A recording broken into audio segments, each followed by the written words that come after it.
สวรรค์นั้นใจจะขาดอยู่แล้ว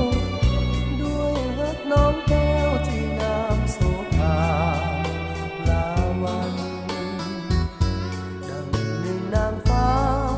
ลงสู่ดินเหมือนว่าพระอินทร์นั้นลงมาปั้นให้อายนอนฝันทั้งน้อง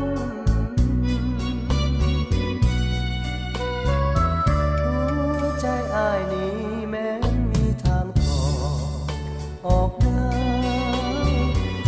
อายขอทอดไว้ให้นวลน้องนาขอบคอจะอยู่ขอบฟ้าถิ่นแดนใดถึงจะแสนไกลอายก็จะต้องกลับมาหาน้องจากวัน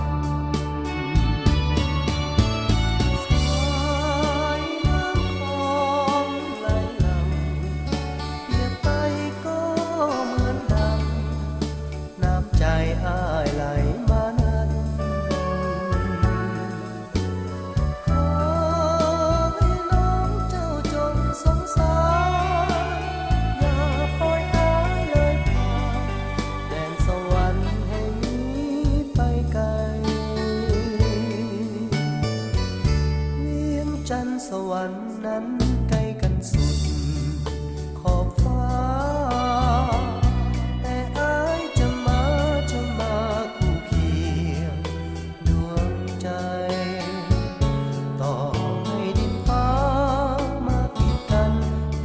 ป่าพาสันกันเฮาเอาไว้หักยอมข้ามได้เสมอ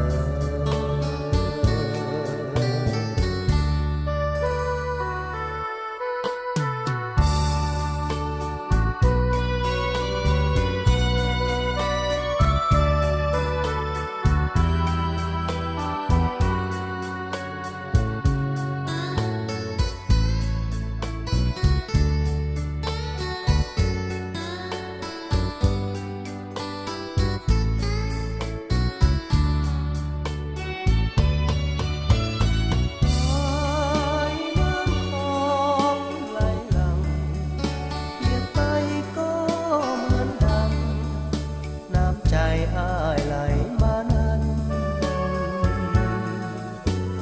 ขอให้น้องเจ้าจงสงสารอย่าปล่อยอ้ายเลยผ่านแดนสวรรค์แห่งนี้ไปไกลเวียงจันทร์สวรรค์นั้น